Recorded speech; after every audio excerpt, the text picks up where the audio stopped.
Hey people, it's NIyas713.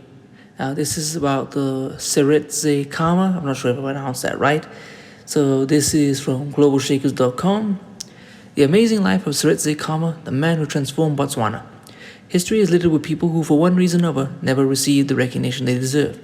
One such person is the courageous Seretse Khama, a man whose impact on the world was so revolutionary that many are saddened not to see his name mentioned more frequently alongside greats like Nelson Mandela.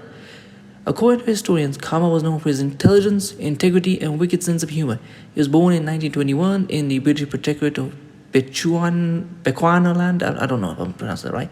The name for colonial Botswana, which was governed from an office inside neighboring South Africa. Khama's grandfather and father passed away by the time he was 4, leaving the child hereditary king of one of the region's most important tribes. Khama's uncle acted as regent, and young Khama eventually left to study for a degree in South Africa, then a one-year law course in the UK in 1945. It was here at a dance that Khama met Ruth Williams, a white woman working as a clerk at Lloyd's. They fell in love and were married in 1948.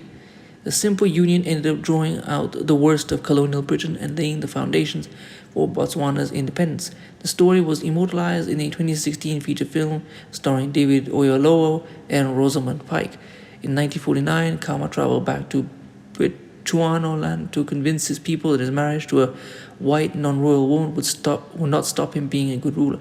After a series of meetings attended by thousands, he was easily given the all clear. Problems only arose after Khama came back to the UK. Britain invoked its colonial oversight and claimed that Khama was unfit to hold his hereditary kingship. A UK parliamentary investigation was launched to back up the claims. This was pure politics of the racist kind. The UK wanted continued access to gold and uranium for its atomic bomb project from apartheid South Africa, which had until 1945 just banned in 1949 just banned interracial marriage. South Africa didn't want a black and white couple ruling just over the border, which the UK was all too happy to enforce, even suppressing the parliamentary investigation report for 30 years, which concluded Khama was eminently fit to rule. In 1951, the UK followed this up by banishing Khama and Williams from Bechuanaland for life. The marriage became a global affair. Intense pressure piled onto Britain from all over the world to reverse the decision. Finally, in 1956, Britain allowed Khama to go back on the condition that he renounced his right to take up the chieftainship. Khama agreed, and in the late 1950s moved back to Bechuanaland with his wife and young children.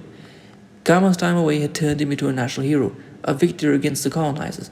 He capitalized on this fame with involvement in domestic politics. In 1961, founded the Bechuanaland Democratic Party. He became the go-to voice for the independence movement in the country, and in 1965 swept to electoral victory as Bechuanaland's prime minister.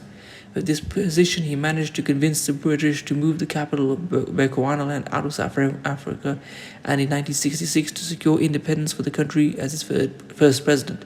His tenure had enormous ramifications for the country. In the 1960s, Botswana was the third poorest country in the world, with only 100 secondary school graduates. Khama's assured leadership steered the country through phenomenal growth. It had the fastest growing economy in the world from 1960 to 1980, without falling victim to the corruption and conflicts engulfing larger neighboring countries. Khama's economic policies were market-friendly, based on the rule of law, and later supported by vast diamond deposits. His government invested heavily in infrastructure, subsidizing everything from veterinary services to healthcare and education. Botswana also nationalized beef exports, another key source of income. By the mid-1970s, the country had a budget surplus, and Khama had emerged as a leading light in Zimbabwe's transition to independence. Transition. It is impossible to overstate how groundbreaking these developments were.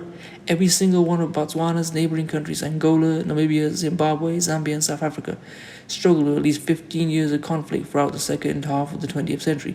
Khama and Botswana remained out of these despite the need to ensure trading relations. The story on corruption is similar. Angola has grappled with pervasive corruption. Zimbabwe's corruption has been described as dazzling. Zambia has its own problems. In office, Khama resisted calls to drastically overhaul the country's bureaucratic apparatus and instead to appoint based on merit. Khama died in 1980 of cancer, but even to this day, as some problems begin to emerge, Khama's son Ian, who ruled Botswana from 2008 to 2018, is legally challenging money laundering accusations. The country fares strongly in international corruption measures. Transparency International 2018 Index gave Botswana a score of 61 out of 100, ranking 34th amongst 180 assessed countries. That puts it far ahead of the global average score of 43 and not that far behind even the USA, ranked 22 with a score of 71 out of 100. Well, I hope you've enjoyed this. I'm going to leave this in another article in the description. If you'd like to support this channel, I'll leave my Cash App. If you'd like to follow me on Instagram, I'll leave that there as well. If you want to buy one of the t-shirts, I'll leave that there as well. Peace.